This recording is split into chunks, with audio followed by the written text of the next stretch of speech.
My name is Emmanuel Sitaki. I lost a total of 35 relatives in that genocide.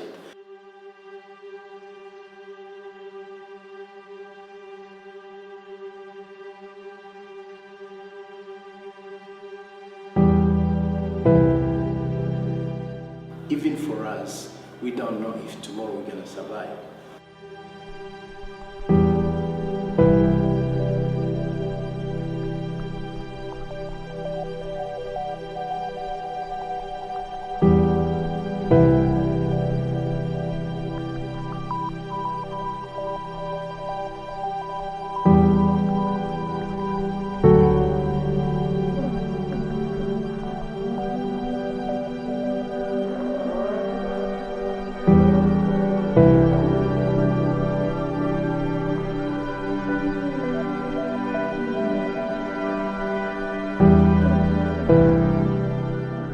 Before '94, that's when I was able to graduate, and then I had to come back here when we had a short vacation. That was the beginning of '94. I came here, I didn't know the situation in the country, and then my brother, who was working with United Nations, he was able to come to the airport to pick me up. And when he came, he asked me a strange question. As my own brother, he said, "Why are you coming right now?" And he called one of his friends who was working with him, who was coming from France. He said, "My brother showed up. He didn't know the situation.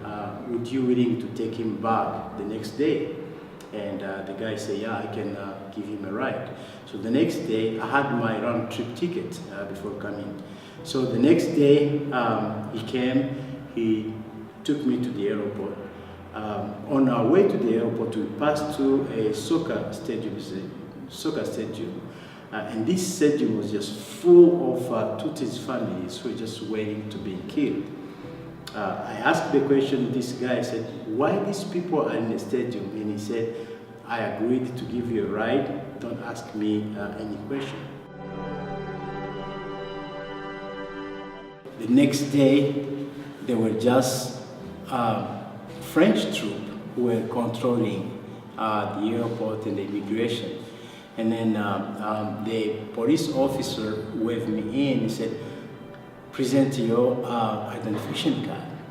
So when in the past, in our identification card, it was well written which tribe you belong to.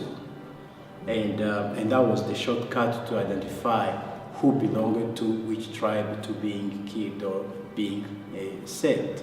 So I reached in my pocket. The first ID came was my student ID from Congo, Kinshasa. And the police officer was from France. I knew that they had instruction that if they saw someone who belonged to the Tutsi tribe, they can't really allow him or allow them to leave the country. And then when I showed my student ID, he said, "Oh, you are Congolese, you can leave." Honestly, I wanted to say, "No, I'm not a Congolese, I'm just a student there," but thank God. When I reached Kinshasa, I tried to call back my brothers and my sisters and my family. No one was answering. I knew that they were taken to being killed. The shocking moment for me was when I saw her and she couldn't even recognize me. And then one day there was a trial where they were judging or bringing the trial for those who killed my family. You know, people who killed my family were not like strangers. They are people who we grew up together, people that we played soccer together, we shared meal together.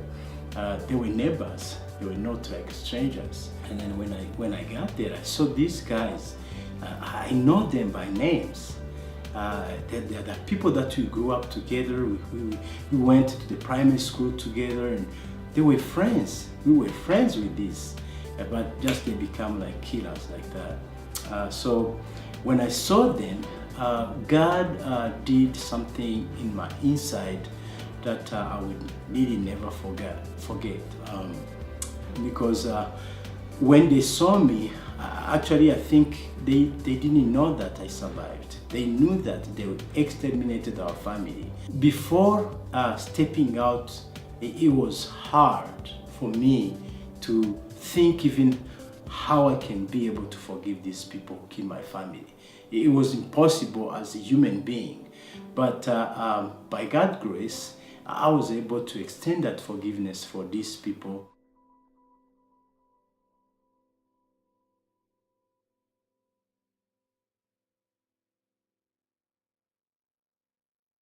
I went around the city, and that's where I saw 9 orphans on the street.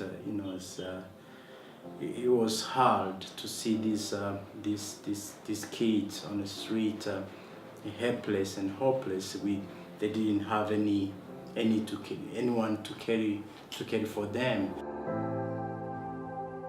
He asked me to rebuild what the enemy destroyed, and that was the family unit.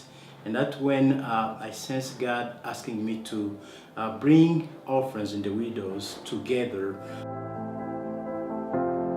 And that's where I sensed God speaking to me, saying that this is what I'm calling you to do. You need to take care of these orphans. And that's how I started the ministry of ERM. Most of them were not able to go to school. They didn't have a relative to support them. When you go to school, you have to wear uniform, you have to pay the transport, you have to have school materials. All those require the resources, which the orphans and the widows don't have. So we are bringing them the skills that they need, they can apply for supporting themselves, generating income for themselves. We are trying to equip these who were not equipped to be able to face the challenges of life. We are restoring those dignity that they lost when they lost everything. And then we are trying to multiply this vision to one location to another.